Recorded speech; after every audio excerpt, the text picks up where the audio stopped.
जिस सुंदर स्मार्ट महिला को मैं रह रहकर देखे जा रहा था, वह अचानक अपनी कुर्सी से उठकर मेरी तरफ मुस्कुराती हुई बढ़ी। तो एयर कंडीशनर बैंक्वेट हॉल में भी मुझे गर्मी लगने लगी थी। मेरे दोस्त विवेक के छोटे भाई की शादी की रिसेप्शन पार्टी में तब तक ज़्यादा लोग नहीं पहुँचे थे। उस महिला का यूँ अचानक उठकर मेरे पास आना सभी की नज़रों में ज़रूर आया होगा। मैं सीमा हूँ, मिस्टर रवि। मेरे नज़दीक आकर उसने मुस्कुराते हुए अपना परिचय दिया। मैं उसके सम्मान में उठकर खड़ा हुआ। फिर कुछ हैरान होते हुए पूछा, आप मुझे जानती हैं? मेरी एक सहेली के पति आपकी फैक्ट्री में काम करते हैं। उन्होंने ही एक बार क्लब में आपके बारे में बताया था। आप बैठिए प्लीज़। आपकी गर्दन को अकड़ने से बचाने के लिए नेक काम तो मुझे करना ही पड़ेगा। उसने शिकायती नज़रों से मेरी तरफ देखा, पर साथ ही बड़े दिलकश अंदाज में मुस्कुराई भी। आई एम सॉरी, पर कोई आपको बार बार देखने से खुद को रोक भी तो नहीं सकता है। सीमा जी, मुझे नहीं लगता कि आज रात आपसे ज़्यादा सुंदर कोई महिला इस पार्टी में आएगी। उसकी मुस्कुराने की अदा ही कुछ ऐसी थी कि उसने मुझे उसकी तारीफ़ करने का हौसला दे दिया। कुछ सेकंड की मुलाकात के बाद ही ऐसी झूठी तारीफ़। बहुत कुशल शिकारी जान पड़ते हो रवि साहब। उसका तिरछी नज़र से देखना मेरे दिल की धड़कनें बढ़ा गया। नहीं, मैंने तो आज तक किसी चिड़िया का भी शिकार नहीं किया है। वह हंसते हुए बोली, इतने भोले लगते तो नहीं हो। क्या आपकी शादी हो गई है? हाँ, कुछ महीने पहले ही हुई है। और तुम्हारे पूछने से पहले ही बता देता हूँ कि मैं अपनी शादी से पूरी तरह से संतुष्ट हूँ और खुश हूँ। रियली? Yes really. जिसको घर का खाना भर पेट मिलता हो, उसकी आंखों में फिर भूख क्यों? उसने मेरी आंखों में गहराई से झांकते हुए पूछा। कभी कभी दूसरे की थाली में रखा खाना ज़्यादा स्वादिष्ट प्रतीत हो तो इंसान की लार टपक ही सकती है। मैंने भी बिना शर्माए कहा, इंसान को खराब आदतें नहीं डालनी चाहिए। कल को अपने घर का खाना अच्छा लगना बंद हो गया तो बहुत परेशानी में फंस जाओगे रवि साहब। बंदा संतुलन बनाकर चलेगा। तुम फिक्र मत करो। बोलो, इजाज़त है? किस बात की? उसने माथे पर बल डाल दिए। सामने आई थाली में सजे स्वादिष्ट भोजन को जी भर कर देखने की, मुंह में पानी लाने वाली महक का आनंद लेने की। जिस हिसाब से तुम्हारा लालच बढ़ रहा है, उस हिसाब से तो तुम जल्द ही खाना चखने की जिद ज़रूर करने लगोगे। उसने पहले अजीब सा मुंह बनाया और फिर खिलखिलाकर हंस पड़ी।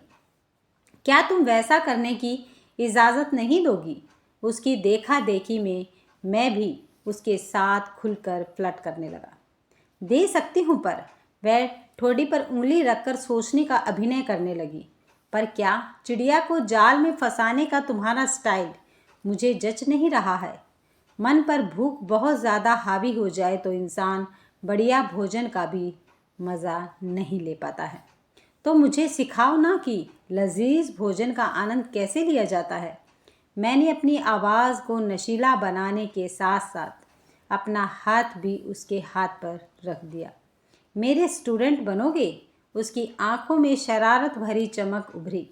बड़ी खुशी से टीचर। तो पहले एक छोटा सा इम्तिहान दो जनाब। इसी वक्त कुछ ऐसा करो जो मेरे दिल को गुदगुदा जाए। आप बहुत आकर्षक और सेक्सी हैं। मैंने अपनी आवाज़ को रोमांटिक बनाकर उसकी तारीफ़ की। कुछ कहना नहीं है, बल्कि कुछ करना है। बुद्धू, तुम्हें चूम लूँ? मैंने शरारती अंदाज में पूछा। मुझे बदनाम कराओगे? मेरा तमाशा बनाओगे? वह नाराज़ हो उठी। नहीं सॉरी, जल्दी से कुछ सोचो, नहीं तो फेल कर दूंगी। वह बड़ी अदा से बोली। उसके दिल को गुदगुदाने के लिए मुझे एक ही काम सूझा। मैंने अपना पेन जेब से निकाल कर गिरा दिया और फिर उसे उठाने के बहाने झुककर उसका हाथ चूम लिया। मैं पास हुआ या फेल टीचर? सीधा होने के बाद जब मैंने उसकी आंखों में आंखें डालकर पूछा तो शर्म से उसके गोरे गाल गुलाबी हो उठे। पास। और अब बोलो, क्या इनाम चाहिए? उसने शौक अदा से पूछा। अब इसी वक्त तुम कुछ ऐसा करो जिससे मेरा दिल गुदगुदा जाए। मेरे लिए यह कोई मुश्किल काम नहीं है, कह वह मेरा हाथ थाम डांस फ्लोर की तरफ चल पड़ी। उस रूपसी के साथ चलते हुए मेरा मन खुश हो गया। उधर लोग हमें हैरानी भरी नज़रों से देख रहे थे। डांस फ्लोर पर कुछ युवक और बच्चे डीजे के तेज संगीत पर नाच रहे थे। सीमा ने बेहिचक डांस करना शुरू कर दिया। मेरा ध्यान नाचने में कम और उसे नाचते हुए देखने में ज़्यादा था। क्या मस्त होकर नाच रही थी। ऐसा लग रहा था मानो उसके अंग अंग में बिजली भर गई हो। आंखें यूं अधखुली सी थी मानो कोई सुंदर सपना देखते हुए किसी और दुनिया में पहुंच गई हो। करीब आधा घंटा नाचने के बाद हम वापस अपनी जगह आ बैठे। मैं खुद जाकर 2 कोल्ड ड्रिंक्स ले आया। थैंक यू रवि, पर मेरा दिल कुछ और पीने को कर रहा है। उसने मुस्कुराते हुए कोल्ड ड्रिंक लेने से इनकार कर दिया। फिर क्या लोगी? ताज़ा ठंडी हवा की मिठास के बारे में क्या ख्याल है? बड़ा नेक ख्याल है। मैंने कुछ दिन पहले ही घर में नया एसी लगवाया है। वहीं चली। बच्चे, इस टीचर की एक सीख तो इसी वक्त गांठ बांध लो।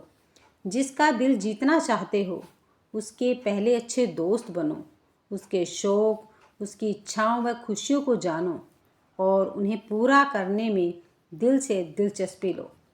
अपने फ़ायदे व मन की इच्छा पूर्ति के लिए किसी करीबी इंसान का वस्तु की तरह से उपयोग करना गलत भी है और मूर्खतापूर्ण भी। सीमा ने सख्त लहजे में मुझे समझाया तो मैंने अपना चेहरा लटकाने का बड़ा शानदार अभिनय किया। अब नौटंकी बंद करो। वह एकदम हंस पड़ी और फिर मेरा हाथ पकड़कर उठती हुई बोली, तुम्हारी कार में ठंडी हवा का आनंद लेने हम कहीं घूमने चलते हैं। वाह, तुम्हें कैसे पता चला कि मुझे लॉन्ग ड्राइव पर जाना बहुत पसंद है? मैंने बहुत खुश होकर पूछा। अरे, मुझे तो दूल्हा दुल्हन को शगुन भी देना है। तुम यहीं रुको, मैं अभी आया। कहकर मैं स्टेज की तरफ चलने को हुआ तो उसने मेरा बाजू थामकर मुझे रोक लिया। बोली, अभी चलो, खाना खाने को तो लौटना ही है, शगुन तब दे देना। और फिर मुझे खींचती सी दरवाजे की तरफ ले चली और अगर नहीं लौट पाए तो? मैंने उसके हाथ को अर्थपूर्ण अंदाज में कसकर दबाते हुए पूछा तो वह शर्मा उठी। कुछ देर बाद मेरी कार हाईवे पर दौड़ रही थी। सीमा ने मुझे एसी नहीं चलाने दिया। कार के शीशे नीचे उतार कर ठंडी हवा के झोंकों को अपने चेहरे व केशों से खेलने दे रही थी। वह आंखें बंद कर न जाने कौन सी आनंद की दुनिया में पहुंच गई थी।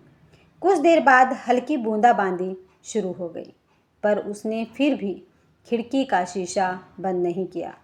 आंखें बंद किए अचानक गुनगुनाने लगी। गाते वक्त उसके शांत चेहरे की खूबसूरती को शब्दों में बयां करना असंभव था। उसका मूड न बदले इसलिए मैंने बहुत देर तक एक शब्द भी अपने मुंह से नहीं निकाला। गाना ख़त्म करके भी उसने अपनी आंखें नहीं खोली। अचानक उसका हाथ मेरी तरफ बढ़ा और वह मेरा बाजू पकड़कर मेरे नज़दीक खिसक आई। भूख लग रही हो तो लौट चले। मैंने बहुत धीमी आवाज़ में उसकी इच्छा जानी चाहिए। तुम्हें लग रही है भूख? बिना आंखें खोले वह मुस्कुरा पड़ी। अब हम जो करेंगे वह तुम्हारी मर्जी से करेंगे। तुम तो बड़े काबिल शिष्य साबित हो रहे हो रवि साहब। Thank you teacher. बोलो कहाँ चले? जहाँ तुम्हारी मर्जी हो। वह मेरे और करीब खिसक आई। तब खाना खाने चलते हैं। यह चुनाव तुम करो कि शादी का खाना खाना है या हाईवे के किसी ढाबे का। अब भीड़ में जाने का मन नहीं है। तब किसी अच्छे से ढाबे पर रुकते। बच्चे, एक नया सबक और सीखो। लोहा तेज़ गर्म हो रहा हो तो उस पर चोट करने का मौका चूकना मूर्खता होती है। उसने मेरी आंखों में झांकते हुए कहा तो मेरी रग रग में खून तेज़ रफ्तार से दौड़ने लगा। बिल्कुल होगी टीचर। अरे गोली मारो ढाबे को। मैंने मौका मिलते ही कार को वापस जाने के लिए मोड़ लिया। अपने घर का ताला खोलकर मैं जब तक ड्राइंग रूम में नहीं पहुंच गया तब तक सीमा ने न मेरा हाथ छोड़ा और न ही एक शब्द मुंह से निकाला। जब भी मैंने उसकी तरफ देखा हर बार उसकी नशीली आंखों व मादक मुस्कान को देखकर सांस लेना भी भूल जाता था। मैंने ड्राइंग रूम से लेकर शयन कक्ष तक का रास्ता उसे गोद में उठाकर पूरा किया। फिर बोला, तुम दुनिया की सबसे सुंदर स्त्री हो सीमा, तुम्हारे गुलाबी होठ। अब डायलॉग बोलने का नहीं है बल्कि एक्शन का समय है। मेरे प्यारे शिष्य, सीमा ने मेरे होठ अपने होठों से सील कर मुझे खामोश कर दिया। फिर जो एक्शन हमारे बीच शुरू हुआ वह घंटों बाद ही रुका होगा, क्योंकि मेरी टीचर ने स्वादिष्ट खाने को किसी भुक्कड़ की तरह खाने की इजाज़त मुझे बिल्कुल भी नहीं दी थी। अगले दिन रविवार की सुबह जब दूध वाले ने घंटी बजाई तब मेरी नींद मुश्किल से टूटी। आप लेटे रहो, मैं दूध ले लेती हूँ। सीमा ने मेरा हाथ पकड़कर मुझे पलंग से नहीं उठने दिया। नहीं, तुम यहाँ से हिलना भी मत टीचर, क्योंकि यह शिष्य कल रात के सबक को एक बार फिर से दोहराना चाहता है। मैंने उसके होठों पर चुंबन अंकित किया और दूध लेने को उठकर खड़ा हो गया। आजकल मैं अपनी जीवन संगनी सीमा की समझदारी की मन ही मन खूब दाद देता हूँ। मैं फैक्ट्री के कामों में बहुत व्यस्त रहता हूँ और वह अपनी जॉब की जिम्मेदारियाँ निभाने में हमें साथ साथ बिताने को ज़्यादा वक्त नहीं मिलता था और इस कारण हम दोनों बहुत टेंशन में व कुटित होकर जीने लगे थे। हम साथ बिताने के वक्त को बढ़ा नहीं सकते हैं तो उसकी क्वालिटी बहुत अच्छी कर लेते हैं। सीमा के इस सुझाव पर खूब सोच विचार करने के बाद हम दोनों ने पिछली रात से यह टीचर वाला खेल खेलना शुरू किया है। कल रात हम रिसेप्शन में पहले अजनबियों की तरह से मिले और फिर फ्लर्ट करना शुरू कर दिया। कल उसे टीचर बनना था और मुझे शिष्य। कल मैं उसके हिसाब से चला और मेरे होठों पर एकाएक उभरी मुस्कुराहट इस बात का सबूत थी कि मैंने उस शिष्य बनकर बड़ा लुत्फ़ उठाया, खूब मौज मस्ती की। अगली छुट्टी वाले दिन या अन्य उचित अवसर पर मैं टीचर बनूंगा और सीमा मेरी शिष्या होगी। उस अवसर को पूरी तरह से सफल बनाने के लिए मेरे मन ने अभी से योजना बनानी शुरू कर दी।